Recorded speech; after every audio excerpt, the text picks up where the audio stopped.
এজন্য হালাল টাকা এটা খুবই দামি সম্পদ, খুবই মূল্যবান সম্পদ। একজন মানুষের দোয়া কবুল হওয়ার জন্য সব থেকে মূল্যবান, সব থেকে দামি সম্পদ হয়েছে হালাল রিজিক।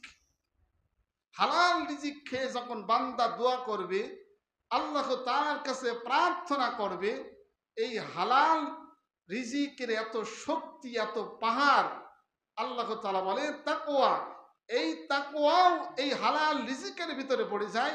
হালাল রিজিকটা যখন ওই বান্দার 3.5 হাত বডির ভিতরে প্রস্তুত, তার এই টুপিটাও হালাল টাকার, তার জুব্বাটাও হালাল টাকার, তার জামাটাও হালাল টাকার, তার লজ্জাস্থান ঢাকার বস্তুটাও হালাল টাকার, অর্থাৎ সমস্ত জিনিসই তার হালাল টাকার।